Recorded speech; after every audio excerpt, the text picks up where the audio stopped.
The morning of January 17th, 1945. Herrlisheim, Alsace. The temperature hovered just above freezing. Fog clung to the bare trees along the Rhine.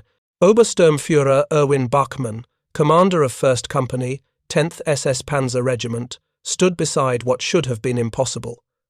12 American M4A3 Sherman tanks, intact, operational, captured from the 43rd Tank Battalion in the pre-dawn assault. His men were already painting the Balkenkreuz on the turrets, the white cross on black background, the mark that would, for a brief time, transform these American machines into German weapons. Bachmann climbed onto the lead Sherman. The hull was still warm. The engine ticked as it cooled. Inside, the crew compartment smelled of oil and cordite and something else. Newness. The leather on the seats was barely worn. The instruments gleamed. The controls felt smooth under his hands. He had commanded Panthers. He had driven Tigers. He knew German armour intimately, every mechanical quirk, every maintenance requirement, every hour spent wrestling with frozen track links in Russian winter, every transmission that failed after 100 kilometres, every engine that demanded constant attention from crews who had learned to be mechanics as much as tankers. This was different. Everything about the Sherman's interior spoke of mass production, but not crude production. Simplified, yes, but simplified in ways that made sense. The controls were intuitive. The visibility was better than any German tank he had commanded. The radios actually worked, all of them, not just the company commander's vehicle. If you're enjoying this deep dive into the story, hit the subscribe button and let us know in the comments from where in the world you are watching from today. What Bachmann could not have known, standing in that captured Sherman on a January morning, was that this moment represented something more profound than tactical opportunity. It represented the collision of two entirely different philosophies of industrial war. Two nations that had bet everything on fundamentally opposite approaches to armoured combat. The Americans had bet on quantity, reliability, and the logic of assembly lines. The Germans had bet on quality, technical superiority, and the craft tradition of their engineering culture. By January 1945, one of those bets had clearly paid off. The other had led to this moment. A German officer commanding American tanks because his own nation could no longer produce enough machines to fight. The Sherman captured at Herrlisheim carried the serial number stamped into its hull plate during production. One tank among thousands. The men who built it had never seen combat. They were auto workers from Detroit, Cleveland, and Schenectady. They worked in factories that had made locomotives before the war, factories that had made automobiles, factories that understood the logic of the assembly line in ways that German industry, for all its precision and excellence, did not. The Sherman was not built by craftsmen. It was built by a system that could produce one tank and then another, day after day, month after month, until the numbers became almost meaningless, until they represented not individual machines but industrial inevitability. In 1942, American factories had produced 25,000 Shermans in a single year, 25,000 tanks rolling off assembly lines, while German factories struggled to build hundreds. By 1945, total American production had reached 49,324 Shermans. 49,000. The number was so large it lost meaning. It represented more tanks than Germany had built of all types during the entire war, more tanks than the combined production of Tigers, Panthers, and Panzer IVs. More tanks than German industry, bombing, and collapsing under Allied air attacks, could ever hope to match. But Bachmann did not know these numbers yet. Standing in his captured Sherman, he knew only what he could see and touch, the machine itself, and what the machine revealed was troubling in ways that had nothing to do with armour, thickness, or gun calibre. The second section requires understanding what Germany believed about itself in 1942, what the Reich proclaimed to its soldiers and citizens, what the Wehrmacht told itself about its superiority. German armoured doctrine in the early war years had proven devastatingly effective. The Panzer divisions that swept through France in 1940, the armoured spearheads that penetrated deep into Russia in 1941, These victories seem to validate everything Germany believed about itself: quality over quantity, superior training, technical excellence, fighting spirit. The concept of Wehrwissenschaft, military science, elevated German arms to an almost mystical level. When German engineers designed the Tiger tank, they created a machine that embodied this philosophy. The Tiger I, first deployed in 1942, mounted an 88mm gun that could destroy any Allied tank from ranges exceeding 2,000 meters. Its frontal armor, 100mm thick at nearly vertical angles, could defeat the 75mm guns that armed early Shermans at almost any range. The Tiger weighed 57 tons. It required 21 road wheels per side, arranged in overlapping patterns that spread the weight but made maintenance a nightmare. It used a Maybach HL 230P45 engine that developed 700 horsepower but broke down frequently. It consumed fuel at rates that made operational range a constant concern. But it was magnificent. In its way, the Tiger represented the apex of German engineering: powerful, precise, deadly, expensive, complicated, difficult to maintain, hard to transport, impossible to mass-produce at the scale modern war demanded. Germany built 1,347 Tiger Is between August 1942 and August 1944. 1,347. For context, American factories built more Shermans in a single month than Germany built Tigers in 2 years. The Panther, introduced in 1943 as Germany's answer to the Soviet T-34, represented a different approach. Lighter than the Tiger, faster, better sloped armor, a superb 75mm high-velocity gun. The Panther was arguably the best tank design of the war. On paper. In practice, it suffered from the same problems that plagued all late-war German armor: rushed development, insufficient testing, engines that failed, transmissions that broke, final drives that wore out after dozens of kilometers instead of thousands. Germany managed to build approximately 6,000 Panthers before production collapsed in early 1945. 6,000 Panthers, roughly 12% of American Sherman production.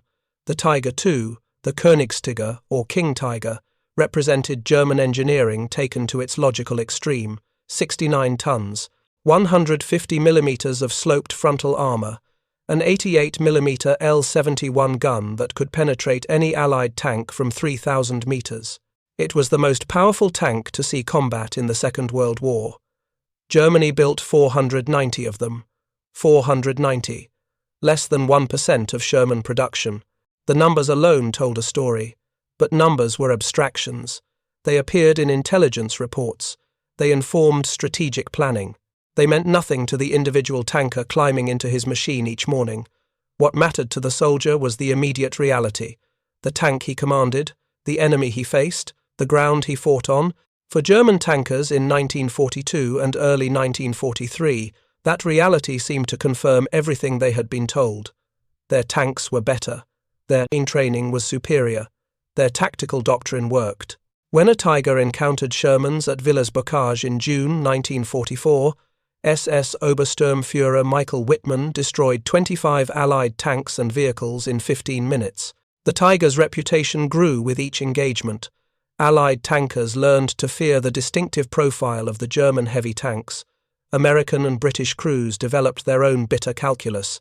It took 4 or 5 Shermans to reliably destroy a single Tiger. The Sherman that survived was usually the one that flanked while the others drew fire. This calculus, repeated in after-action reports and soldier testimony, created a narrative. German tanks were better, American tanks were inferior. The only American advantage was numbers. The narrative contained truth. A Tiger I could indeed destroy a Sherman from ranges at which the Sherman's 75mm gun was ineffective. The Panther's sloped armor could shrug off 75mm rounds that hit at oblique angles. In a one-on-one engagement, German armor held distinct advantages. But war is not fought tank against tank on empty plains. War is fought by industrial nations mobilizing every resource toward a single goal: victory. And in that larger contest, the one that actually mattered, The Sherman's supposed inferiority masked a truth that German tankers like Bachmann were only beginning to understand in January 1945. The truth was this: the Sherman was not designed to outduel a Tiger. It was designed to be everywhere, to be reliable, to be repairable, to keep moving, to bring American infantry to German positions in overwhelming numbers, to survive long enough to matter, and most importantly, to be built faster than Germany could destroy them. American doctrine did not demand that every Sherman win every engagement. American doctrine demanded that there always be more Shermans, more tanks than Germany could kill, more tanks than German industry could replace, more tanks than German logistics could counter. The Sherman was not a craftsman's masterpiece, it was a factory's triumph. Every major component had been designed for ease of manufacture. The hull was cast in sections that could be welded together quickly. The suspension used standard automotive components. The engine was a reliable, if unspectacular, gasoline or diesel unit that any competent mechanic could service. The transmission was simple. The tracks were replaceable in the field without special tools. When a Sherman broke down, recovery vehicles towed it to field workshops, where crews replaced entire power pack assemblies in hours. Engines, transmissions, final drives, everything designed as modules that could be swapped out and sent to rear area depots for rebuilding. The Sherman that returned to action might have parts from a dozen other tanks. It did not matter. The parts were interchangeable. The system worked. German tanks, for all their technical sophistication, could not match this. A Panther with a failed transmission required specialized recovery vehicles. Burger Panthers, themselves Panthers modified for recovery work. The broken Panther had to be towed to depots with trained technicians and specific tools. The transmission had to be completely rebuilt, if it could be rebuilt at all, if the parts were available, if the depot had not been bombed, if the transportation network still functioned, if the fuel existed to move the recovery vehicle in the first place. By January 1945, all of those ifs had become critical problems. German tank recovery and repair, once excellent, had collapsed under the weight of strategic bombing, fuel shortages, and territorial losses. Every tank lost in retreat was a tank that could not be recovered. Every tank that broke down behind Allied lines was a tank lost forever. Meanwhile, American Sherman losses were replaced within weeks, sometimes days. The Liberty ships crossing the Atlantic carried replacement tanks in their holds. The ports in England and France offloaded them onto trains. The trains carried them to depots. The depots issued them to units. The process was mechanical, relentless, and unstoppable. This was the reality that German propaganda had never acknowledged. This was the truth that men like Bachmann were discovering, one captured Sherman at a time. The industrial capacity that produced 49,000 Shermans also produced hundreds of thousands of trucks, millions of tons of ammunition, endless supplies of fuel, food, equipment, everything an army needed to keep fighting. Germany had produced magnificent weapons. America had produced a system, and in total war, systems matter more than weapons. Bachmann spent the next hours familiarizing himself with his captured machines. The more he learned, the more uncomfortable he became. The Sherman's engine was a Ford GAA Vate, a gasoline engine, yes, but simpler in design than any German tank power plant. 500 horsepower, liquid-cooled. The engine bay was accessible through large hinged doors at the rear hull. A trained crew could remove and replace the entire engine in 4 hours. 4 hours. Bachmann had commanded Panthers. He knew what engine replacement meant for a Panther. The Maybach HL 230 engine required specialized equipment, a gantry crane, multiple technicians, 12 to 16 hours of work, minimum, often longer. The Panther's engine had to be lifted straight up out of the hull. The process required factory-level facilities. Field replacement was theoretically possible but rarely practical. The Tiger was even worse. The Tiger's Maybach HL 210 or HL 230 engine, depending on model, was buried deep in the hull. Replacing it required removing the turret. The turret alone weighed 11 tons. The entire process could take days, and that assumed you had the parts, the replacement engine, the specialized tools, the trained personnel, the fuel to run the recovery vehicles. All things that were increasingly difficult to find in January 1945. The Sherman's transmission was equally revealing. It was not sophisticated. It was a simple, robust design using readily available automotive components. When it broke, which was infrequent, field mechanics could rebuild it with standard tools. The parts were interchangeable across thousands of vehicles. A Sherman transmission from a factory in Detroit would fit perfectly in a Sherman built in Cleveland or Schenectady. German transmissions were precision instruments. The Panther's AK-7200 transmission was a marvel of engineering when it worked. When it failed, which it did with alarming frequency, it was a marvel of complexity. Replacing a Panther transmission required skilled technicians and specialized equipment. The transmission alone weighed over half a ton. The final drives, the components that transferred power from the transmission to the drive sprockets, were constant sources of failure. Approximately 5% of Panther final drives failed within 100 kilometers. 90% failed within 1,500 kilometers. 1,500 kilometers, the distance a Panther could travel before the final drives needed replacement. The Sherman's final drives, by contrast, were rated for 5,000 kilometers, more than 3 times longer, and when they did need service, they could be replaced in the field. The tracks told the same story. Sherman tracks were simple steel or rubber-bushed links. They wore slowly. They could be repaired in the field with basic tools. Soviet tankers who received Shermans through Lend-Lease reported track life of 5,000 kilometers. German tank tracks, particularly on the Tiger and Panther, were engineering marvels and maintenance nightmares.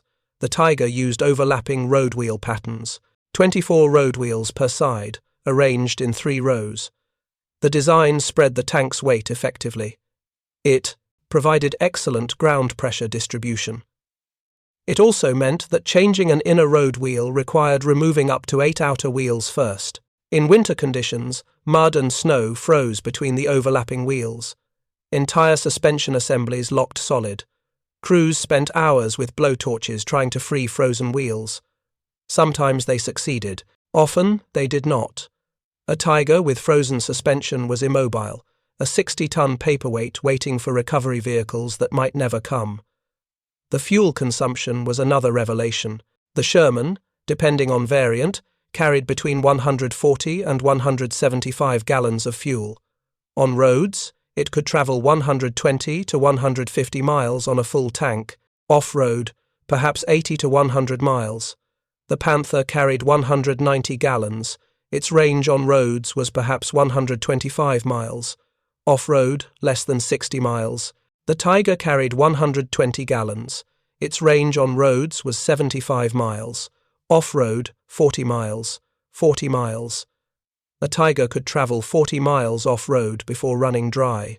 In January 1945, with German fuel production collapsing under Allied bombing, with transportation networks shattered, with supply lines stretched beyond breaking, that 40-mile range was a death sentence. Tigers were abandoned for lack of fuel more often than they were destroyed in combat. If you find this story engaging, please take a moment to subscribe and enable notifications. It helps us continue producing in-depth content like this. Bachmann was not a fool. He understood armor. He understood firepower. He knew that his captured Sherman's 75mm gun could not penetrate a Tiger from the front at any practical range. He knew that the Sherman's armor, despite its clever sloping, was thinner than a Panther's. In a one-on-one duel at long range, the German heavy tanks held every advantage, but he was beginning to understand something else. Something that his training had never emphasized. Something that German doctrine had dismissed as unimportant. War was not fought as a series of individual duels. War was logistics. War was industrial capacity. War was the ability to keep fighting when everything broke down. And in that contest, the Americans had already won. The Sherman was not designed to be the best tank. It was designed to be everywhere, to keep running, to be fixed when it broke, to be replaced when it was destroyed. The Americans had built a system that assumed tanks would be lost, that acknowledged mechanical failure as inevitable. That planned for replacement as routine. German doctrine had no equivalent assumption. German tanks were expensive. Each Tiger cost 300,000 Reichsmarks. Each Panther cost 117,000. The Reich could not afford to lose them. So German crews were taught to treat their tanks as irreplaceable assets. To avoid unnecessary risk, to preserve the machine, the Americans treated Shermans as expendable tools, not worthless, not carelessly wasted, but fundamentally replaceable. A destroyed Sherman was unfortunate. It meant crew casualties. If the men could not bail out in time, it meant temporary reduction in unit strength. But it did not mean strategic setback. Another Sherman was already on a ship crossing the Atlantic, or waiting in a depot in England, or being assembled in a factory in Michigan. The mathematics were brutal in their simplicity. Germany had built approximately 8,000 Tigers, Panthers, and heavy assault guns combined during the entire war. America had built 49,000 Shermans, even accounting for Shermans sent to Britain, the Soviet Union, and other allies. The American army in Europe fielded more Shermans than Germany had built tanks of all types. By January 1945, American forces in Europe alone had more operational Shermans than Germany had produced Panthers in 3 years. Every American infantry division had attached tank and tank destroyer battalions. Independent armored divisions fielded hundreds of Shermans. The numbers were overwhelming. Bachmann examined the Sherman's interior again. The crew stations were logical. The commander had excellent visibility through his cupola. The gunner had a powered turret traverse that worked independently of engine speed. The loader had ample space to work. The driver and assistant driver sat in a roomy forward hull with good vision through periscopes. Everything was designed for efficiency, for crew survival, for ease of use. German tanks emphasized different priorities. The Panther's turret traverse was powered through the engine. Full traverse speed required running the engine at high RPM. If the engine died, the turret could only be traversed by hand, slowly, painfully. The Tiger's gun was gyro-stabilized in elevation, a sophisticated system that rarely worked properly in field conditions. The Sherman's gun was not gyro-stabilized, but it had something better, a powered turret that always worked. The ability to bring the gun on target quickly, the ability to fire, move, fire again. American doctrine emphasized this. Speed of engagement mattered more than armor thickness. Getting the first shot mattered more than having the longest range gun. Overwhelming the enemy with volume of fire mattered more than individual tank superiority. Bachmann had been taught that German armor was superior, that German training was better, that German tactical doctrine would prevail. He had believed it. Most German tankers believed it. The Tiger's reputation alone had psychological weight. Allied tankers feared Tigers. The Germans knew this. They relied on it. But standing in a captured Sherman in January 1945, Bachmann was forced to confront an uncomfortable reality. Superiority meant nothing if you could not bring it to bear. The fourth section requires describing the moment when German tankers confronted the full scope of American industrial capacity, when the psychological foundations of German superiority crumbled under material evidence. This moment did not happen once. It happened repeatedly, in different forms, to different men. But it always involved the same core realization. The Americans were not fighting the same kind of war. Obersturmführer commanding officer of the 8th Tank Battalion, 4th Armored Division, wrote in late 1944 about German perceptions. His unit had been in continuous combat since Normandy. They had faced Panthers and Tigers. They had lost Shermans, many Shermans. But Irzik noted something that puzzled German prisoners. The Americans always had more tanks. No matter how many Shermans the Germans destroyed, more appeared. Replacement tanks arrived within days, sometimes within hours. German units that lost Panthers had to wait weeks or months for replacements, if replacements came at all. By late 1944, Panther production had peaked and begun declining. Tiger production had already ended. The factories were under constant bombardment. The transportation network was collapsing. Raw materials were scarce. Skilled workers had been drafted. The industrial base that had built Germany's reputation was dying. The Americans were just getting started. In 1944 alone, American factories produced 12,000 Shermans, 12,000 tanks in 1 year, more than the total production of all German heavy and medium tanks during the entire war. And the factories were not stopping, they were expanding, adding shifts, training more workers, refining production methods.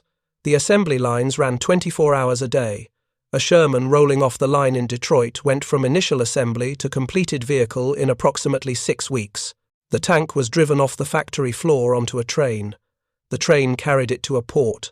A ship carried it across the Atlantic. Another train carried it to a depot in England or France. The depot issued it to a unit. The entire process, from factory to front line, took 8 to 12 weeks. A German tank that broke down in combat might never be recovered. Even if it was recovered, repairs could take months. The parts might not exist. The depot might have been bombed. The recovery vehicle might have broken down trying to tow the disabled tank. German Lieutenant Colonel Ritter von Schramm, captured in December 1944, was taken to an Allied supply depot in Belgium. The depot covered several square miles, row after row of new Shermans, thousands of them, waiting to be issued to units. Von Schramm had commanded a Panther battalion. At its peak strength, his battalion had 45 Panthers. By December, he had 11 operational tanks, 4 were awaiting parts, 6 were awaiting engines. The rest had been destroyed and not replaced. He stood in that depot looking at thousands of Shermans and understood. Germany had already lost, not because German tanks were inferior, not because German soldiers lacked courage, not because German tactics were flawed. Germany had lost because industrial capacity determined modern war. The side that could produce more, replace losses faster, and sustain operations longer would win. Everything else was commentary. The psychological impact of this realization was profound. German training had emphasized quality, the superiority of German engineering, the importance of each well-made weapon. This worldview made sense when Germany was winning, when Panzer divisions swept across France, when Tigers dominated the battlefield. But by late 1944, that worldview was collapsing under the weight of American production. Every captured Sherman told the same story. Every depot full of replacement tanks reinforced the lesson. Every conversation with American prisoners revealed the same truth. The Americans could lose 10 Shermans for every Panther destroyed and still win, because they had 10 more Shermans, and 10 more after that, and 10 more after that. German tanker Otto Carius, one of the most successful tank commanders of the war, credited with destroying over 150 enemy tanks, later wrote about German perceptions of American equipment. Carius had commanded Tigers on the Eastern Front. He had commanded Jagdtigers in the West. He knew German armor intimately. After the war, in interviews and in his memoir Tigers in the Mud, Carius acknowledged what German tankers had known, but rarely admitted during the war. The Sherman was mechanically superior to German tanks, not in armor, not in firepower, but in reliability, in ease of maintenance, in operational availability. Carius noted that German units in Italy that captured Shermans and converted them into recovery vehicles loved them. The Shermans were reliable. They did not break down. They could tow disabled Panthers and Tigers without mechanical failure. The irony was bitter. German tankers preferred captured American equipment for the unglamorous but critical work of keeping German equipment operational. The captured Shermans at Herrlisheim were organized into the 13th Company of the 10th SS Panzer Regiment. For the rest of the war, German tankers would fight in American machines. The irony was complete. The Wehrmacht, which had proclaimed the superiority of German engineering, now relied on captured enemy equipment to continue operations. Bachmann received the Knight's Cross for his actions at Herrlisheim. The award citation praised his decisiveness, his tactical skill, his capture of intact American tanks. The citation did not mention what those tanks represented. It could not. Admitting that American equipment was more reliable than German would have contradicted everything the Reich proclaimed about Aryan technical superiority. But the soldiers knew. The men who maintained those captured Shermans knew. The mechanics who found that Sherman parts were readily available while German components were scarce knew. The crews who discovered that Shermans kept running while Panthers broke down knew. The 13th Company fought with its captured Shermans through the final months of the war. They painted Balkan Kreuz on the turrets, they added German markings to the hulls, but they could not change what the machines were: American tools, built in American factories, powered by American engines, sustained by an industrial system that Germany could not match and could never have matched. Bachmann continued fighting after Herrlisheim. In March 1945, his unit was transferred to Pomerania. There he commanded the 1st Company in action near Christianenberg, where he engaged Soviet T-34 tanks. By May, with the Reich collapsing, his unit moved west. They were trying to reach American lines, trying to surrender to the Western Allies rather than the Soviets. On May 8, 1945, in the area between Göttingen and Sandbostel, Bachmann and his men were captured by British forces. He spent 2 years in British captivity. He was released in 1947. He returned to Rheinhausen, near Göttingen, where he had been born in 1921. He lived there for the rest of his life. He worked as an administrative assistant, the same occupation he had held before the war. He married, he raised a family. He died on February 18, 2010, at age 88. He was buried in Göttingen. The captured Shermans he had commanded in January 1945 were long gone. Most were destroyed in combat. Some were abandoned as fuel ran out. A few were recaptured by Allied forces. None survived the war as functioning vehicles, but the lesson they represented survived. The truth they embodied could not be destroyed with explosives or buried with the dead. That truth was simple and absolute. Industrial capacity determines modern war. The side that can produce more weapons, replace losses faster, and sustain operations longer will win. Everything else is commentary. Individual courage matters, tactical skill matters, the quality of weapons matters, but none of those factors can overcome a 10-to-1 disadvantage in production. None can compensate for an industrial base collapsing under strategic bombing. None can substitute for a logistics system that no longer functions. Germany had bet on quality, on the technical superiority of German engineering, on the fighting spirit of German soldiers, on the tactical excellence of German doctrine. All of those things were real. German tanks were, in many respects, technically superior to Allied tanks. German soldiers often fought with remarkable courage and skill. German tactical doctrine was sophisticated and effective. But Germany had made a fundamental miscalculation. The Reich had assumed that quality could overcome quantity, that superior weapons could compensate for inferior numbers, that excellent tanks could defeat masses of merely adequate tanks. That assumption was wrong. Not slightly wrong. Fundamentally, catastrophically wrong. The Sherman proved it. 49,000 Shermans against 8,000 German heavy and medium tanks. The mathematics were overwhelming. Even if every German tank destroyed 5 Shermans, which they did not, the Americans would still have 30,000 tanks remaining, and more arriving every week. The industrial war was over before it began. Germany simply did not realize it until too late, until men like Bachmann climbed into captured Shermans and understood what they represented. The psychological impact of this realization extended beyond individual soldiers. It affected German military thinking, German industrial planning, German strategic assumptions. By 1944, German leaders understood they were losing the production war. But institutional inertia and ideological commitments prevented adaptation. Hitler continued demanding new wonder weapons, super heavy, tanks like the Maus, which weighed 180 tons and never saw combat, jet fighters that arrived too late and in too few numbers to matter, V-2 rockets that consumed enormous resources while producing minimal military effect. All of these programs reflected the same flawed thinking, the belief that technical excellence could substitute for industrial capacity, the assumption that quality could overcome quantity. Meanwhile, American factories continued producing Shermans, not because Shermans were the best tanks, but because Shermans could be built in numbers that mattered. Because the Sherman represented a philosophy of war that Germany had never fully grasped. The philosophy of overwhelming material superiority, of fighting not with individual weapons but with industrial systems, of accepting that some tools would be lost and planning for their replacement. This was not a lesson Germany wanted to learn. It contradicted the entire narrative of Aryan superiority. It undermined the justification for the war.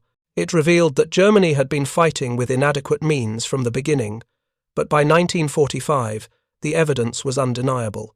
Allied soldiers who fought against German tanks often remembered the fear, the dread of encountering a Tiger or Panther, the knowledge that their Sherman could not penetrate frontal armor at normal engagement ranges, the grim calculus of sacrificing one or two tanks to get close enough for a flank shot. These memories were real, the trauma was genuine, but the strategic reality was different from the tactical experience. Yes, German tanks were fearsome in individual engagements. Yes, they could destroy Shermans at ranges where Shermans were helpless. Yes, Allied tankers had every reason to fear them. But there were never enough German tanks to matter strategically. By mid-1944, American armored divisions had more tanks than the entire German Panzer force in France. By early 1945, the disparity was even more extreme. Germany fielded perhaps 1,500 operational tanks on all fronts. The Americans had thousands in Western Europe alone. The Battle of Herrlisheim, where Bachmann captured his 12 Shermans, was reported by German propaganda as a great victory.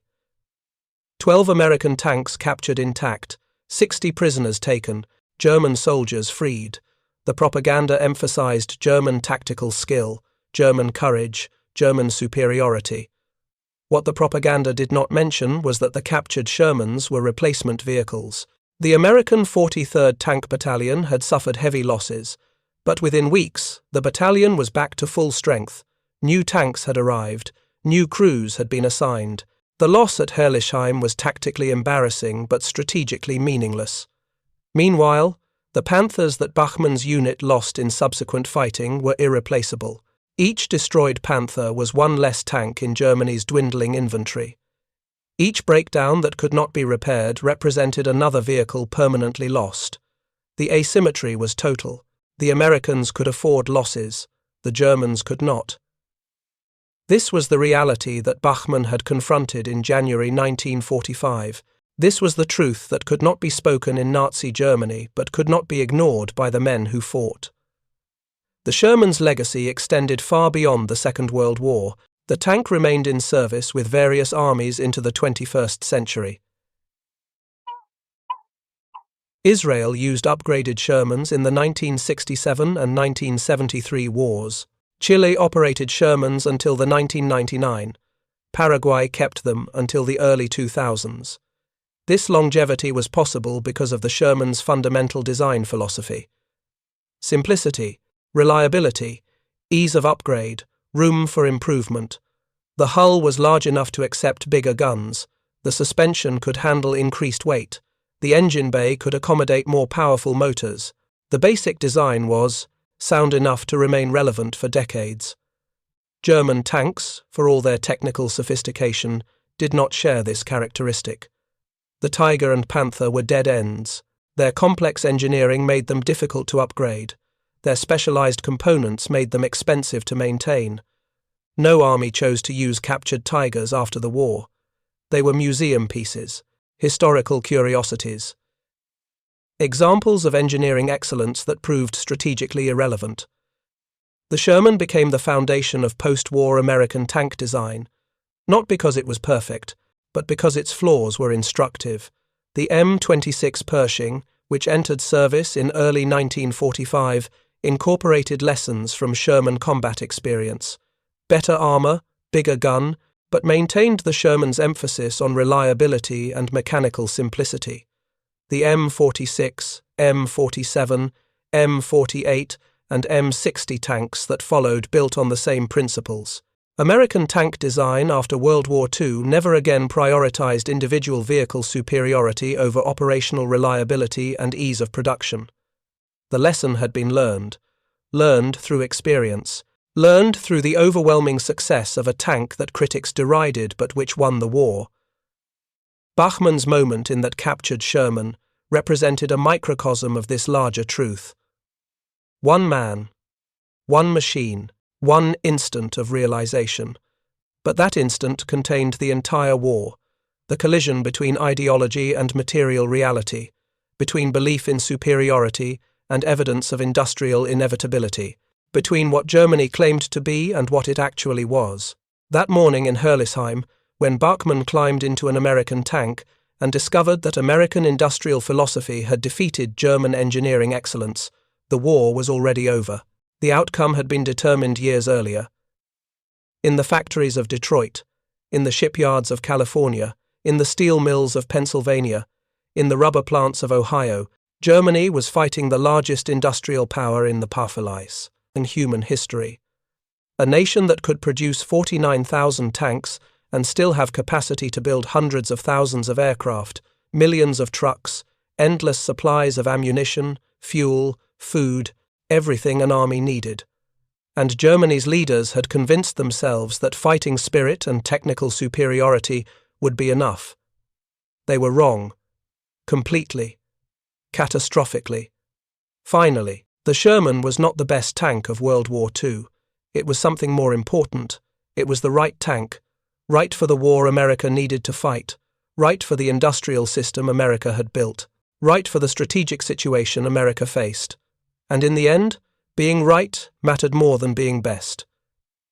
Thank you for watching. For more detailed historical breakdowns, check out the other videos on your screen now, and don't forget to subscribe.